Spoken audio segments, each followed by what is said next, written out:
Muy buenas tardes a todos los presentes. Los saludamos desde Telesalud del Hospital Nacional Arzobispo Loaiza del Ministerio de Salud para dar inicio con la Tele-IS programada para hoy, viernes 20 de septiembre, con el tema Enfermedad pulmonar intersticial difusa, dirigida por nuestra ponente, la doctora Mari Carmen Venero Cáceres, médico asistente del Servicio de Neumología del Hospital Nacional Arzobispo Loaiza.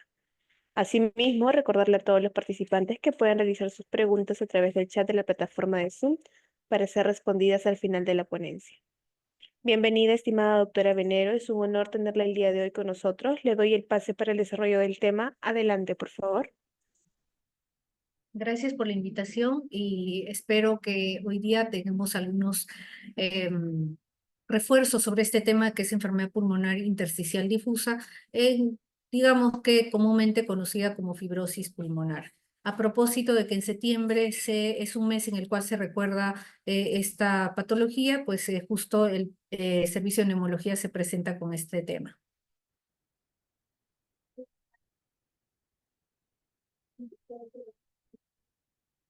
Gracias. Primero, recordemos la definición de una enfermedad pulmonar intersticial difusa. En el gráfico que ven en la pantalla, pues básicamente se estarían viendo al microscopio los alveolos y la pared que están envolviendo los alveolos, que es por donde transcurren también algunos vasos sanguíneos, como la ven en ese caso, está engrosada. Entonces, generalmente o principalmente el daño ocurre a ese nivel, a nivel de las paredes alveolares, que por lo tanto influyen en la comunicación o en la difusión del oxígeno hacia la sangre. Estas enfermedades intersticiales, si bien es cierto, principalmente afectan esa zona, pero también se ha visto que pueden afectar los alveolos, las vías aéreas, la vasculatura pulmonar.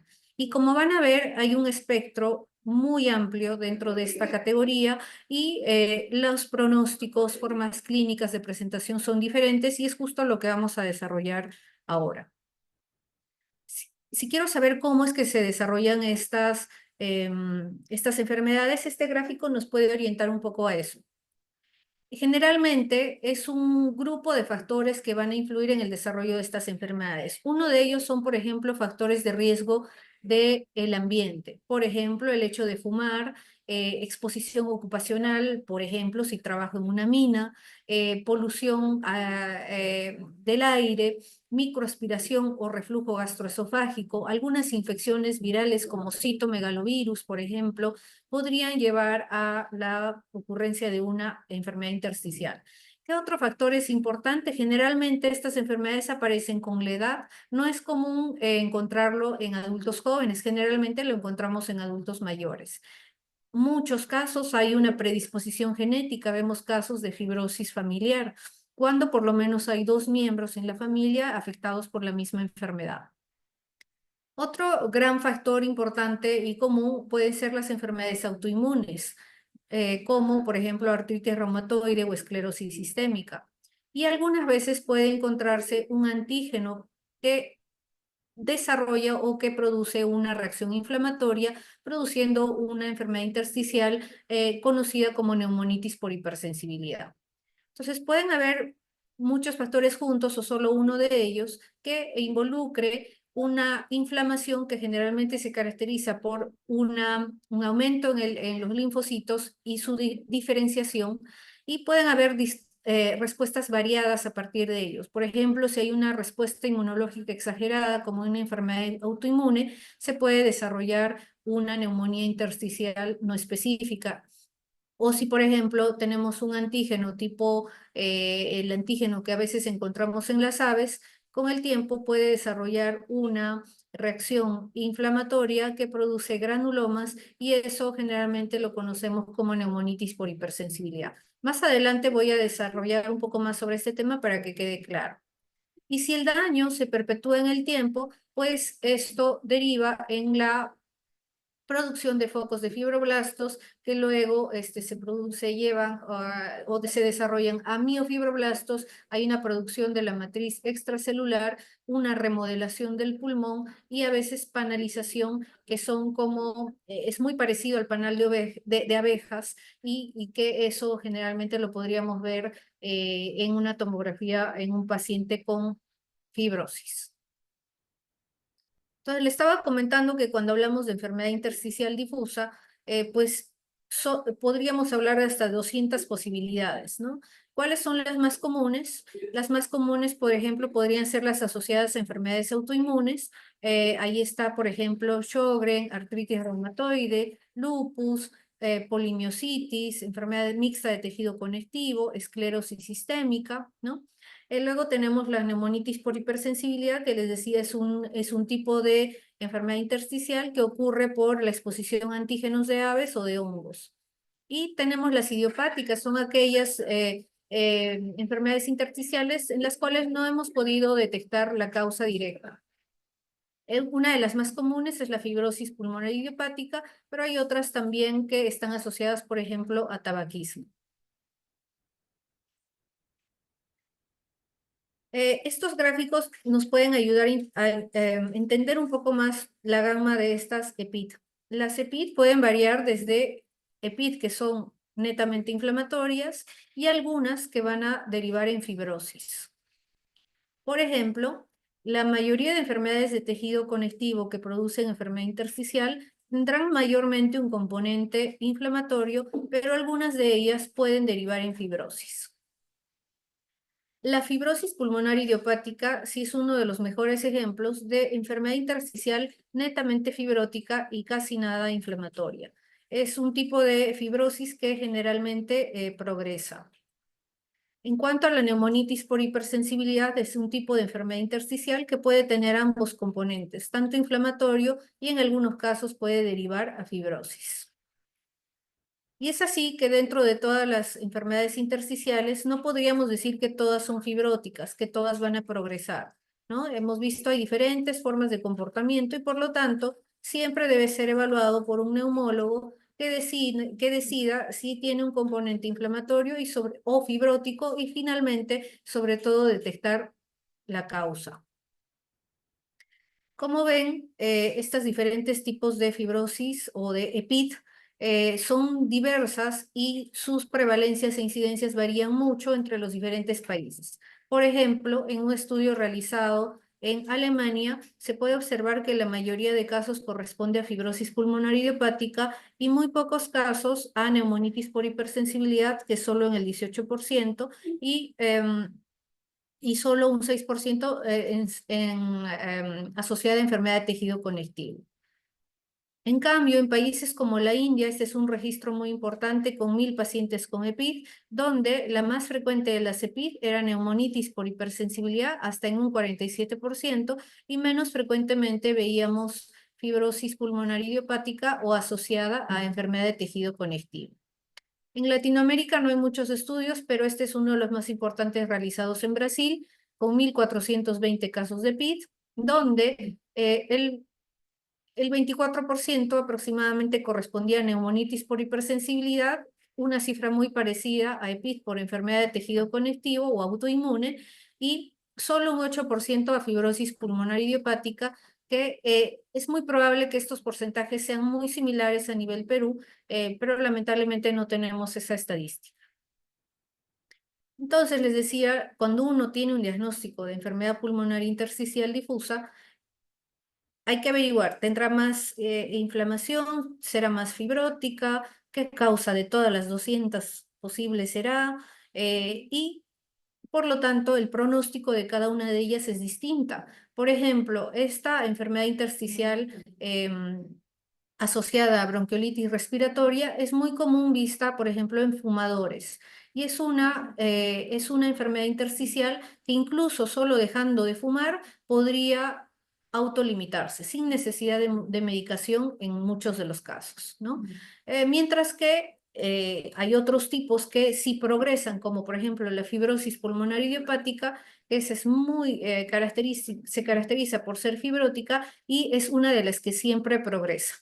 ¿Correcto? Entonces, identificar cuál de ellas es muy importante porque de eso depende el tratamiento, la monitorización y el pronóstico de cada uno de los casos. ¿Cómo sé si una enfermedad intersticial fibrótica está progresando o no? Y eso se va a determinar en base a estos tres criterios. 2 de 3 criterios me dirían que la enfermedad está progresando. Se los comento ahora porque vamos a estar hablando mucho de fibrosis progresiva y entonces tenemos que saber a qué le llamamos fibrosis progresiva. Sería 2 criterios de los 3. Uno de ellos es exacerbación de los síntomas pulmonares, empeoramiento de los parámetros de función pulmonar, es decir, más de 5% de la capacidad vital forzada o más de 10% del test de difusión de monóxido de carbono en menos de un año. O que, por ejemplo, haya progresión en tomografía, más bronquiectasias o más reticulación o más panalización, ¿no? Entonces, si ya tenemos dos de estos 3 criterios en menos de un año, podríamos decir que el paciente está progresado. Entonces, ¿por qué es importante ver si es una EPID que progresa o no? Porque el pronóstico no es bueno. El pronóstico se parece a la fibrosis pulmonar idiopática que les decía que es una de las que progresan lamentablemente sin tratamiento hasta el momento. Entonces, detectarla precozmente podría ayudar a hacer un cambio en su progresión. Esto es cómo progresa un paciente con fibrosis pulmonar idiopática. Estos son pacientes sanos, normales, ¿no? Con la edad siempre hay una pequeña pérdida de los mililitros en capacidad vital forzada, pero miren cómo se comporta un paciente con fibrosis pulmonar idiopática. La caída de la función pulmonar es mucho mayor con los años.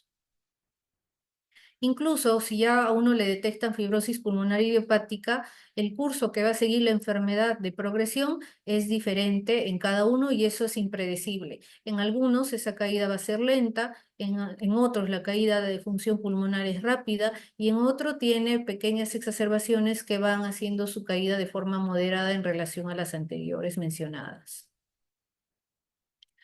Con los años, el pronóstico de los pacientes con FPI o la expectativa de vida ha ido cambiando un poco. Con los años, a partir de los años 90, ya se han empezado a usar los antifibróticos. ¿Qué hacen los antifibróticos? Enlentecen la velocidad de progresión. No curan la fibrosis, pero hacen que esa progresión sea más lenta. Es por eso que los que han estado tomando antifibróticos desde años atrás tienen más sobrevida en comparación a aquellos que tienen fibrosis y no toman ningún tratamiento. Ahora, ¿todas las enfermedades fibróticas, todas progresan? No, no todas progresan.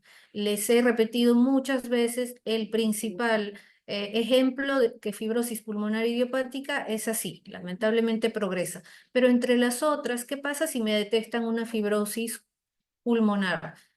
¿Tendrá que progresar siempre? No, depende de la causa. Por ejemplo, si a mí me encontraron una artritis reumatoide y además una enfermedad fibrótica, es posible que solo el 30% de los casos progresen y el 60% se mantiene estable con el tratamiento reumatológico. ¿Ok? Lo mismo, por ejemplo, ¿qué pasa si me detectaron neumonitis por hipersensibilidad fibrótica? Ah, ¿todas progresan? No. Aparentemente, según las estadísticas, el 47% podría progresar, mientras que otro porcentaje podría mantenerse estable, sobre todo si identificaron la causa que lo originó.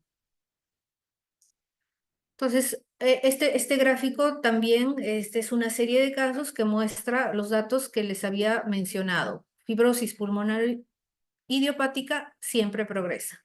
Neumonitis por hipersensibilidad fibrótica en esta serie solo progresó el 20%. Enfermedad fibrótica por artritis reumatoide solo progresaron el 40%. Y así, las cifras son muy variables, por eso es importante ver cuál de las enfermedades intersticiales tiene. ¿Y cómo sabemos quién va a progresar o no? Hay algunos factores de riesgo detectados, pero hay otros que todavía están en estudio. Por ejemplo, el hecho de tener un patrón de neumonía intersticial usual en la tomografía, que en unos momentos se las voy a mostrar a qué me refiero con patrón de neumonía intersticial usual. Es tener ese tipo de patrón en la tomografía nos indicaría que hay riesgo de progresión de enfermedad. O, por ejemplo, que tenga una edad muy avanzada o por ejemplo que tenga trastornos genéticos, también nos podría orientar a que esa enfermedad va a progresar.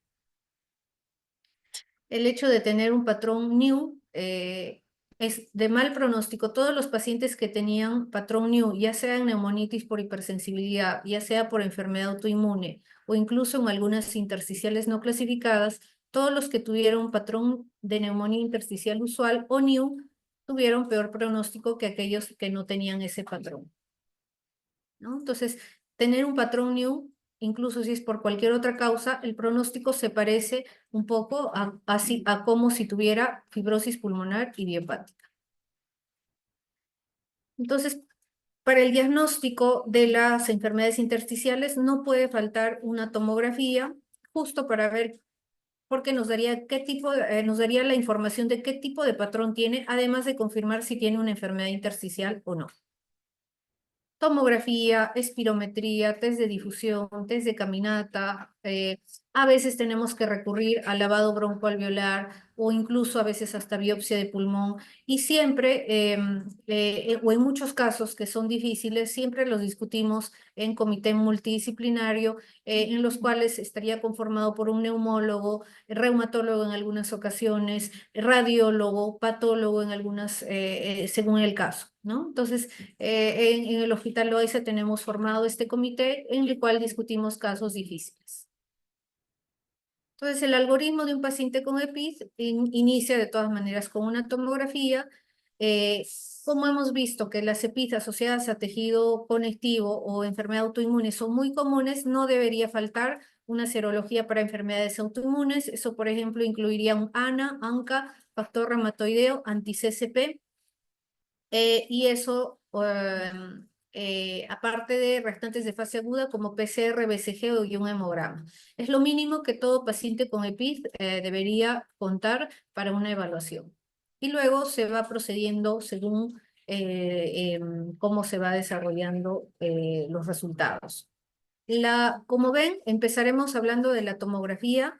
Si ven acá, todas estas tomografías que tienen en común, que tienen rasgos fibróticos. Todas son enfermedades fibrosantes, pero han visto, las causas son distintas. Esta sería una fibrosis pulmonar idiopática, esta una artritis reumatoide, esta una esclerosis sistémica y así. Y esta, por ejemplo, una neumonitis por hipersensibilidad. Como ven, al ojo de alguien que no es especialista, pues todas se parecerían mucho, pero para eso hay un entrenamiento diferente tanto para neumólogos y radiólogos para que podamos identificar los diferentes patrones y dirigirnos un poco más a ciertas etiologías o no. ¿Qué debemos conocer como mínimo? Interpretar, por ejemplo, una radiografía. Muchos pacientes llegan con una radiografía normal, pero les dan el diagnóstico de fibrosis pulmonar y vienen preocupados porque ya sabemos que algunas enfermedades fibróticas no tienen buen pronóstico. Por ejemplo, esta radiografía es una radiografía digital en la que muestra los vasos sanguíneos un poco incrementados en resolución y eso da la falsa presunción de que podría ser una enfermedad intersticial. Entonces, una forma de saber si corresponde a una enfermedad intersticial es, por ejemplo, los vasos sanguíneos no llegarían hasta el tercio externo y además los vasos sanguíneos tienden a vascularizarse, ¿no? Como en este caso. Pero si esas opacidades lineales sobrepasan el tercio externo y no siguen ninguna dirección tipo la vascularización, pues definitivamente estaríamos hablando de una enfermedad intersticial, ¿no? Entonces hay que tener mucho cuidado desde cómo interpretamos una simple radiografía de tórax.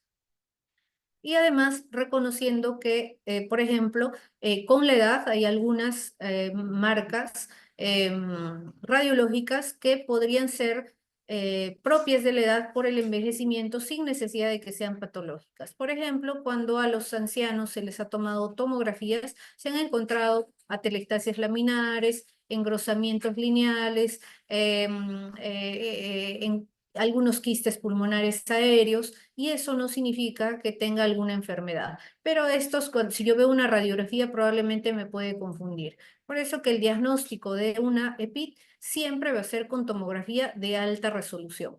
Miren, cuando de alta resolución es que me da cortes de 1.5 hasta 2 milímetros, y miren qué cambios se observan si los cortes son más grandes o no. Y les quería presentar acá lo que estábamos conversando previamente. Este es el patrón de neumonía intersticial usual, que se caracteriza por bronquiectasias de tracción, panalización, como ven ahí, que son pequeños quistes aéreos, como agujeritos simulando el panal de abeja. Lo pueden ver ahí, generalmente el patrón new típico aparece más en las bases, ¿no? Y a nivel pegados a la pleura, ¿no? Eso es lo más característico de un patrón new. ¿Este patrón new es exclusivo de fibrosis pulmonar idiopática? No. Lo podemos encontrar en otras enfermedades, por ejemplo, en artritis reumatoide asociada a EPID, es un patrón muy similar. Lo podríamos encontrar en neumonitis por hipersensibilidad también. O sea que cuando vean este patrón hay que hacer todo el estudio, interrogatorio correspondiente para evaluar qué tipo de fibrosis tiene. Acá hay otros patrones que vemos comúnmente. Este sería el patrón de neumonía intersticial no específica, más conocido como NINE en sus siglas en español, y caracterizado por esta inflamación, área inflamatoria como vidrio esmerilado, que respeta la zona subpleural y generalmente es homogéneo. La neumonía organizada se presenta más como un consolidado a predominio de bases en la mayoría de casos, o la neumonía linfocítica, que se caracteriza además por pequeños quistes aéreos, como ven acá. Entonces, han visto todos estos patrones, nos podrían indicar alguna enfermedad, pero no son patognomónicos para ninguna de ellas. Por ejemplo, el patrón NIN es muy común en enfermedades de tejido conectivo, pero también en pocos casos los hemos encontrado en neumonitis por hipersensibilidad. Y este sería un patrón fibrótico que se atribuye o que se ve más frecuentemente en casos de neumonitis por hipersensibilidad. Como ven, esta vez la fibrosis no solo es a nivel de la pleura, sino también a nivel central, ¿no? Y incluso hay zonas de distinta densidad que podrían estar indicando compromiso de la vía aérea, que es el caso de la fibrosis por neumonitis por hipersensibilidad. ¿Es patognomónico de ese caso? No. Este tipo de fibrosis también podríamos encontrar en enfermedades de tejido conectivo como artritis reumatoide o Sjögren. Hablaré muy brevemente de cómo diagnosticamos las formas más frecuentes de PID. Primero, la neumonitis por hipersensibilidad, les decía, es una fibrosis, o perdón, es una EPID que puede ser fibrótica o no, y que aparece generalmente por antígenos, ya sean de aves o de hongos. Entonces hay que preguntar al paciente la exposición a alguna de estas formas, ya sea que cría algún tipo de ave, o que, por ejemplo, duerma con almohadas de plumas. Y los hongos hay que investigar, por ejemplo, la primera vez que se describió esta forma de PID fue en el pulmón del granjero, ¿no? Porque encontraron hongos en el heno, en los granos o en la paja con las cuales ellos trabajaban, ¿no? Entonces, preguntar la ocupación del paciente, los pasatiempos, los que visitan mucho sauna, piscinas, están expuestos también a este tipo de hongos, ¿no? Entonces, todo es un cuestionario amplio en el cual tenemos que tratar de identificar el antígeno en caso sospechemos de neumonitis por hipersensibilidad. Entonces, el diagnóstico, incluso ese cuestionario debería elaborarse según cada región, porque cada región tiene distintos antígenos en su geografía. También tenemos a la mano los test de inmunoglobulina G para hongos o aves, pero los consensos o las guías oficiales sobre eso nos dicen que es una sugerencia de muy baja confianza, ¿no? Digamos, se puede realizar, pero si no lo tiene, puedes tener otros métodos para identificar neumonitis por hipersensibilidad. Nuevamente en el diagnóstico, les decía, la tomografía es vital. Hay casos de neumonitis y por hipersensibilidad no fibróticas, en las cuales se caracteriza por algunos nodulillos o zonas de atrapamiento aéreo, y las formas fibróticas, pues ahí ya identificaríamos engrosamiento septal, bronquiectasis por tracción o incluso a veces panalización. Si nuestro diagnóstico no tiene o tiene baja confianza, se puede recurrir a un lavado broncoalveolar en el cual pediríamos recuento de linfocitos.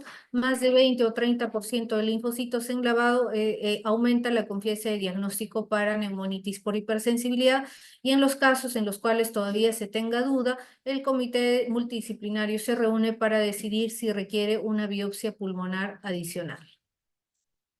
Y entonces el diagnóstico lo haríamos en base a la tomografía, si tiene o no recuento de linfocitos, a veces hasta biopsia, y si encontramos alguna exposición a antígenos de hongos o aves, por ejemplo, y eso determinaría si mi diagnóstico tiene baja confianza o alta confianza. Hablemos ahora de la enfermedad intersticial asociada a enfermedad de tejido conectivo. Estos son los porcentajes en los cuales se presenta un EPID en las diferentes enfermedades autoinmunes. Por ejemplo, la artritis reumatoide podría tener enfermedad intersticial entre 30 a 60% de casos. O sea que no todos los pacientes que tengan estas enfermedades van a producir EPID, solo un cierto porcentaje de ellas. Como neumólogos, pues tenemos que hacer preguntas mínimas para buscar estigmas reumatológicos, como por ejemplo si tiene fenómeno de Raynaud, endurecimiento de la piel, un rash malar, ojo seco, boca seca, ¿no? Y en cada una de estas enfermedades autoinmunes, los patrones radiológicos pueden variar. Les había ya comentado, por ejemplo, el patrón New, que ya lo he descrito, pues es muy comúnmente también observada en artritis reumatoide. Los patrones de NINE, que es la neumonía intersticial no específica, es muy comúnmente vista en esclerosis sistémica, por ejemplo, ¿no? Y entonces, o la linfocítica muy comúnmente vista en Sjögren. Entonces, los patrones radiológicos nos orientan un poco también a diferenciar cada una de las enfermedades. Por supuesto, con ayuda del reumatólogo, en algunos casos tendrá que solicitar paneles de autoanticuerpos más detallados en caso, según la sospecha de la enfermedad. Y por último, describirles la fibrosis pulmonar idiopática. Les hablé que esta es una enfermedad fibrótica progresiva. Se presenta generalmente a partir de los 60 años, muy comúnmente en varones. Eh, Al examen físico generalmente vamos a encontrar crépitos tipo velcro, aunque no es propia de la fibrosis pulmonar idiopática, también la podríamos encontrar en otras enfermedades fibróticas. Tos generalmente es una tos crónica, y cuando evaluemos un paciente con EPID, fibrótica y tos, pues también debemos considerar otras causas de tos como reflujo gastroesofágico o también si tienen apnea obstructiva del sueño. Evaluar el grado de disnea, que eso sería tanto para pacientes con fibrosis idiopática o para cualquier tipo de fibrosis, que también suele ser una disnea de varios meses de evolución. Y los patrones en fibrosis pulmonar idiopática, está el patrón NEW típico, que ya lo hemos visto, pero estos serían algunas variantes de NEW. Por ejemplo, este es un NEW probable porque no se ve claramente la panalización. Perdón, este sí es típico porque ven como el panal de abeja. Este sería un probable porque no hay panalización, pero sí ya hay bronquiectasis de tracción. Y este sería un indeterminado en el que básicamente hay engrosamiento septal, ¿no? Pero todos son patrón New también, no son el típico, sí sería este, pero vuelvo a insistir, no es patognomónico de fibrosis pulmonar idiopática, hay que considerar otro tipo de fibrosis también, ¿no? Entonces hay muchas que se le parecen, por eso el paciente que le dicen que tiene fibrosis pulmonar siempre debe consultar con un especialista en el tema para diferenciar si será primero de las enfermedades intersticiales fibróticas o no fibróticas, y luego ver si es una de las que progresan o no, porque ya hemos visto que no todas progresan, ¿no? Entonces, en algunos casos, fibrosis pulmonar idiopática los podríamos detectar solo con tomografía, cuando el caso es muy sólido, después de haber hecho varios otros análisis, pero a veces también necesitamos del apoyo de una biopsia pulmonar para diagnosticarla. Eso se decide en cada caso, no todos los pacientes van a biopsia. Incluso si la fibrosis es un poco central, hay un método que es la criobiopsia. A través de una broncoscopía se puede tomar una muestra por crio de pulmón, y eso también se puede enviar a analizar. Y en otros casos, cuando la fibrosis es más periférica, probablemente una biopsia por cirugía de tórax pues sería la más indicada. Entonces, un paciente con fibrosis pulmonar idiopática nos orientaría más al diagnóstico si es de sexo masculino, tiene más de 60 años, ha sido fumador, tiene crépitos tipo velcro y no tiene ningún antígeno de exposición o ninguna estigma de enfermedad reumatológica y con un patrón de neumonía intersticial usual. Entonces es muy altamente sospechoso. A veces hacemos el diagnóstico de FPI solo con estos elementos sin necesidad de hacer una biopsia. Pero en algunos casos, por ejemplo, si tuviera una enfermedad intersticial y es mujer, menos de 50 años, nunca fumó, pero tiene otros estigmas reumatológicos o, por ejemplo, exposición a antígeno de aves o de hongos, lo más probable es que tenga otro tipo de enfermedad intersticial que no es la fibrosis pulmonar idiopática. Y eso tiene que ser investigado. Finalmente, ¿cómo tratamos cada una de estas enfermedades intersticiales? En el mecanismo del desarrollo de una enfermedad de un EPID, pues han visto, hay varias alteraciones a nivel del endotelio, del epitelio, eh, entonces y de la matriz también extracelular, y entonces se han probado muchos medicamentos para que actúen a diferentes niveles, los que al momento han tenido éxito en cuanto a enlentecer la velocidad de progresión de la enfermedad son el nintedanib y la pirfenidona. Vamos a ver en qué caso lo indicamos. Entonces, recordarles acá que las enfermedades intersticiales pueden ir desde algunas que tienen más componente inflamatorio y a otras que tienen más componente fibrótico. Por ejemplo, si el caso fuera de una fibrosis pulmonar idiopática que les había explicado, es una enfermedad fibrótica progresiva, una vez detectada, el tratamiento ya es iniciar antifibróticos. En cambio, si el componente es más de inflamatorio, como lo que suele suceder en las enfermedades autoinmunes o de tejido conectivo, muchas veces el tratamiento tiene que ir de primera línea los tratamientos inmunosupresores que pueda indicar el reumatólogo, y si la fibrosis y si tiene además componente fibrótico que va progresando, seguramente también indicaremos antifibróticos. Lo mismo sucede en la neumonitis por hipersensibilidad. Les había explicado, hay formas no fibróticas que con corticoterapia podrían mejorar, y las formas fibróticas a veces acompañamos al tratamiento inmunosupresor con antifibróticos en caso la enfermedad siga progresando. Y por supuesto, evitar la exposición al antígeno que haya podido ocasionar esa enfermedad. Este es un cuadro, una figura que nos podría indicar con mayor detalle el tipo de tratamiento. Para fibrosis pulmonar idiopática, los antifibróticos que tenemos hasta ahorita identificados con buena eficacia en cuanto a reducción de la velocidad de progresión, pirfenidona y nintedanib. En caso se tratara de una enfermedad de tejido conectivo, vamos a poner un ejemplo, artritis reumatoide, generalmente se han estudiado muchos inmunosupresores, y cuando la enfermedad sigue progresando a pesar de algunos de primera línea, como segunda línea se podría optar, por ejemplo, por rituximab o abatacept, ¿no?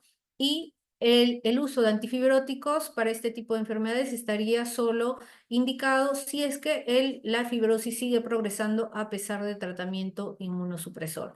Hasta el momento, nintedanib, entre los dos antifibróticos mencionados, nintedanib es el que tiene más estudios que apoyan ese tratamiento. Estos son los estudios que respaldan el manejo de fibrosis progresiva, tanto para nintedanib como para pirfenidona. Ambos medicamentos han logrado que la velocidad o la sobrevida la velocidad de la caída de la capacidad vital forzada sea menor en aquellos que están tomando la medicación versus en aquellos que toman placebo, ¿no? Entonces, los que no toman la medicación, la caída es más rápida versus aquellos que sí toman la medicación. Empecemos hablando un poco de la pirfenidona. No tiene un mecanismo claro hasta el momento, pero se sabe que lo que ayudaría es a incrementar las citoquinas antifibróticas tipo interferón gamma, interleuquina 10 y inhibiría la vía de expresión del factor de crecimiento transformante beta, lo que se conoce como un profibrótico, entonces inhibiría su cascada de producción inflamatoria.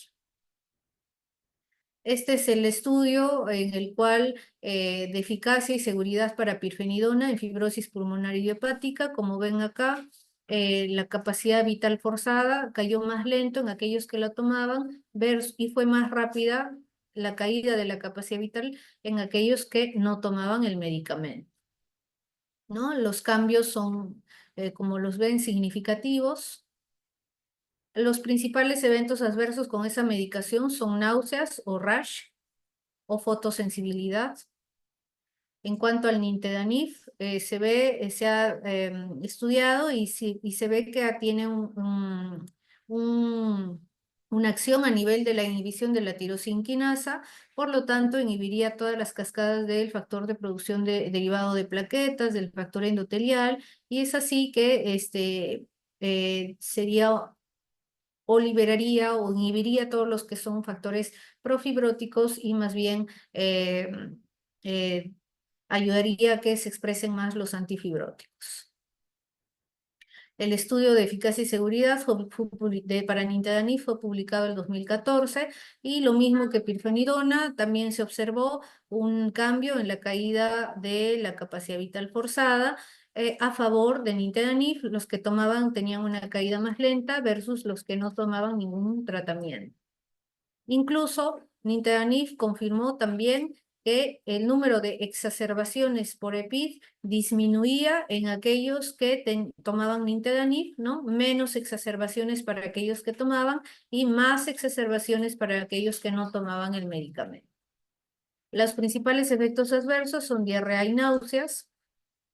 Y como les comentaba, nintedanib se estudió hiperfenidona, sobre todo para fibrosis pulmonar idiopática, pero luego se estudió para las otras enfermedades fibróticas progresivas y se determinó lo mismo. Nintedanib enlentecía la capacidad vital forzada mayormente en comparación que son los que tomaban solo placebo. Y lo hizo en todos los grupos, es decir, en todos los pacientes que tenían, por ejemplo, fibrosis progresiva por enfermedad autoinmune, fibrosis progresiva por neumonitis por hipersensibilidad. Entonces se vio que su efecto era muy parecido frente a los pacientes con fibrosis pulmonar idiopática. Como vemos acá, los que tomaron lintedanib tenían una caída más lenta de su capacidad pulmonar versus aquellos que no tomaban el lintedanib. Los eventos adversos fueron muy similares al grupo ya descrito y para pirfenidona lamentablemente no se han podido concretar estudios que evalúen su eficacia en otras fibrosis progresivas. Hasta el momento solo hay estudios para fibrosis pulmonar idiopática. Y por último, mencionarles este último tratamiento que ya está en fase 3, es un inhibidor de la fosfodiesterasa 4B y se está viendo buenos desenlaces a las 52 semanas de tratamiento. Todavía es un medicamento que no ha sido lanzado al mercado, pero se cree que es una buena alternativa a futuro. Y probablemente lo que a futuro se pueda manejar es la combinación, ya sea de pirfenidona o nintedanib, con las nuevas terapias antifibróticas, ya que sus blancos terapéuticos son diferentes y se podría evaluar la respuesta a ambos medicaciones, pero todavía queda estudios en adelante por realizar.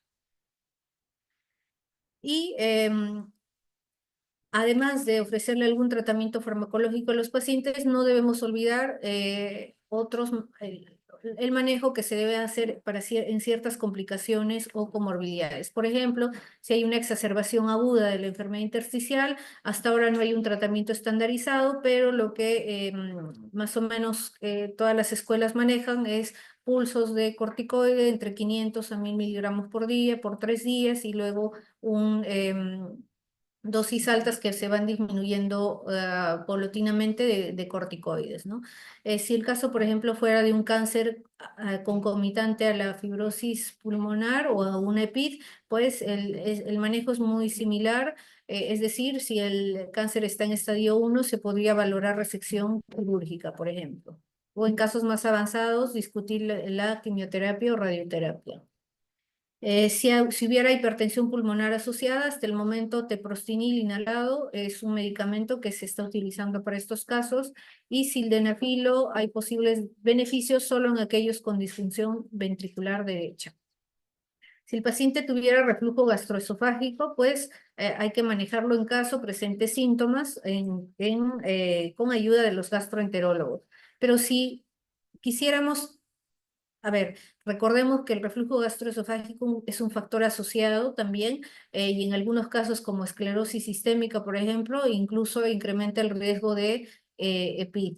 Por lo tanto, antes propugnábamos dar tratamiento antirreflujo, aun si el paciente no tenía síntomas, pero ahora se está dejando eso solo para aquellos que tienen síntomas de reflujo y siempre en coordinación con el gastroenterólogo.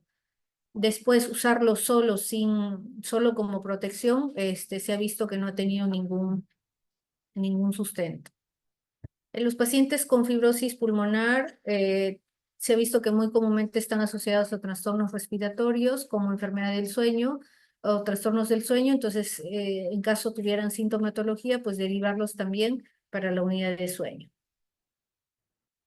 ¿Cuándo decidir si el paciente con fibrosis necesita oxígeno o no?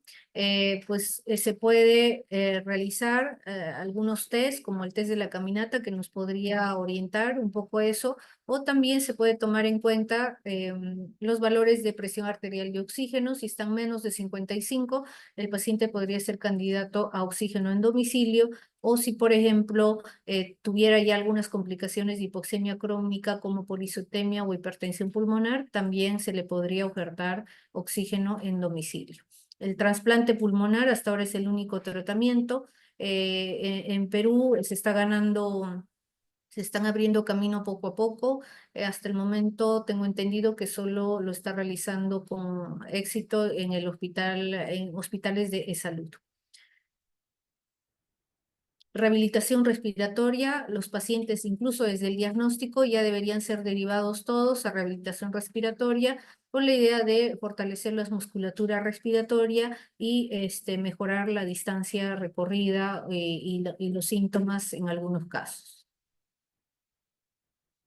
Para la tos, primero les había recomendado, siempre es bueno evaluar si la tos, además de la enfermedad intersticial, no tiene otros componentes como reflujo gastroesofágico, goteo postnasal, incluso farmacológico, ¿no? Por ejemplo, pacientes que toman enalapril, captopril. Entonces, ¿no? Hay que evaluar primero la causa de la tos, y si determinamos que la tos es solo por la enfermedad fibrótica, pues para eso los tratamientos hasta el momento estudiados han sido codeína, talidomida en algunos casos, y lo último que se está evaluando es el uso de morfina a bajas dosis.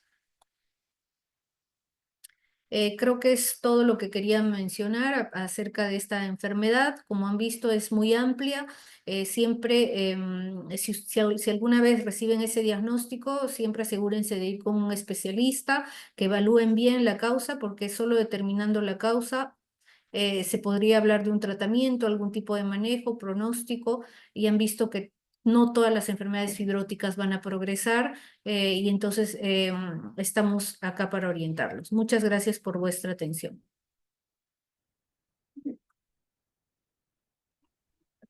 Muchísimas gracias y felicitaciones, doctora Venero. Mientras los participantes van redactando sus dudas, en caso las tengan, lo pueden realizar en el apartado del chat de Zoom. Por favor, ¿podría brindarnos alguna recomendación adicional respecto al tema expuesto?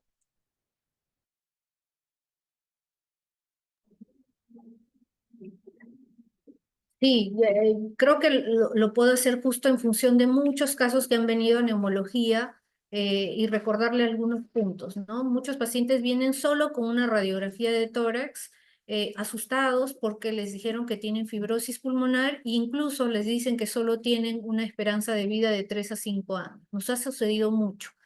Recuerden, el diagnóstico de enfermedad intersticial o incluso si tiene fibrosis o no, siempre va a ser con una tomografía y no cualquier tomografía, una tomografía de alta resolución.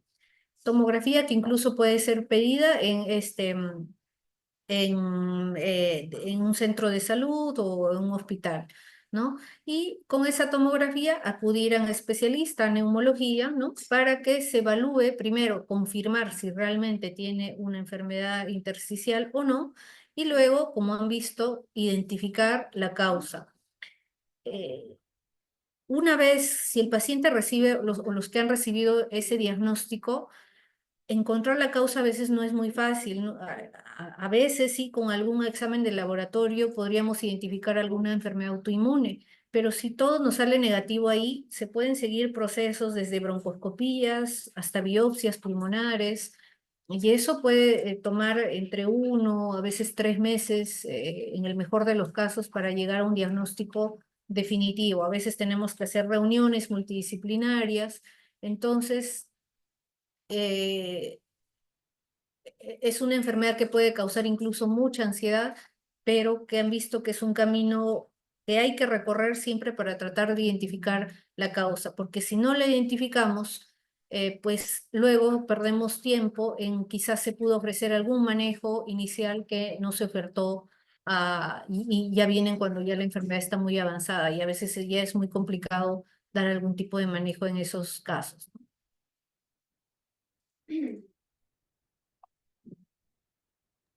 Muchísimas gracias, doctora Venero. Nos han llegado algunas preguntas respecto a lo expuesto el día de hoy, algunas dudas. Nos indican lo siguiente.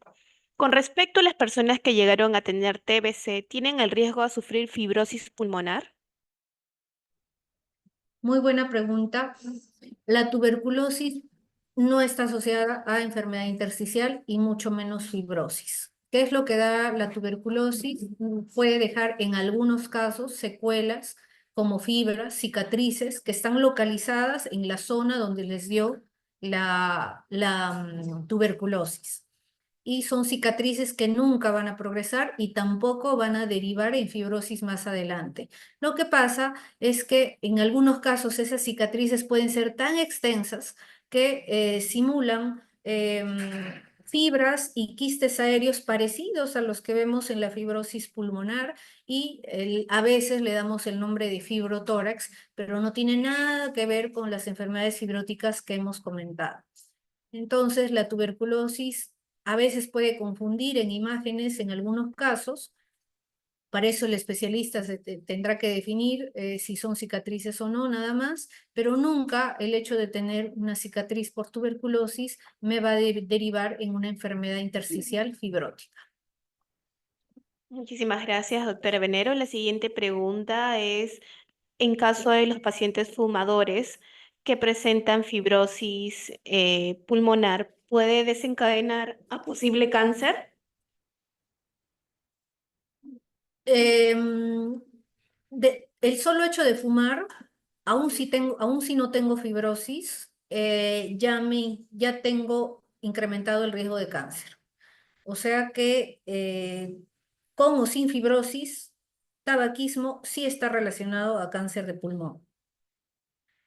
Por supuesto, si yo tengo una enfermedad fibrótica y encima me da cáncer, eh, pues es que es muy común, lo vemos muy común. El tratamiento puede ser un poco más complicado todavía, porque recuerden que si incluso requieren una resección del tumor, pues en un pulmón que ya está fibrosado es más complicado, ¿no? Entonces, la recomendación es dejar de fumar, porque de por sí eso ya ofrece un riesgo, tenga o no fibrosis pulmonar.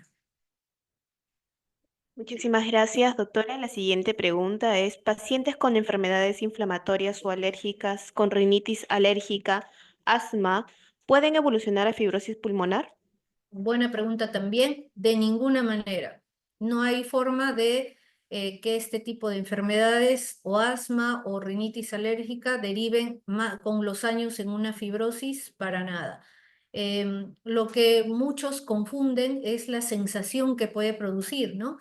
Un paciente que viene con sensación de falta de aire también tiene que ser evaluado porque hay que identificar la causa de la falta de aire. En algunos casos podrá ser por obstrucción bronquial, como lo que sucede en el asma, o en otro caso totalmente diferente podría ser por fibrosis pulmonar, ¿no? Entonces, o incluso ahí yo les podría dar 50 causas más de falta de aire. Entonces, ese discernimiento de cuál de las causas es, lo haría un especialista, ¿no? Entonces, acudir a consultas si yo siento falta de aire.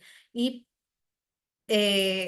iba por ese lado porque he visto muchas consultas de pacientes que vienen con sensación de falta de aire y les dicen que tienen hasta fibrosis, cuando en las imágenes ni siquiera se ve rasgos de ella, ¿no? Y confirmarles nuevamente que la pregunta, que si el asma deriva en fibrosis, no, para nada, no tiene, son enfermedades totalmente distintas. Muchísimas gracias, doctora. Al ver que ya no hay más dudas respecto al tema, finalizamos la ronda de preguntas y agradecemos a cada uno de los participantes por haberse conectado el día de hoy e invitarlos a suscribirse a nuestro canal de YouTube. Nos pueden encontrar como Hospital Nacional Arzobispo Loaiza. Ahí podrán ver nuevamente las telecapacitaciones y tele-IS. De igual manera pueden escribirnos en los comentarios otros temas de interés que les gustaría que se tocaran próximamente. Y con nosotros sería hasta una próxima tele-IC. Doctora Venero, ha sido un honor tenerla el día de hoy con nosotros. Esperamos contar nuevamente con usted en una próxima oportunidad. Muchísimas gracias. Gracias, buenas tardes.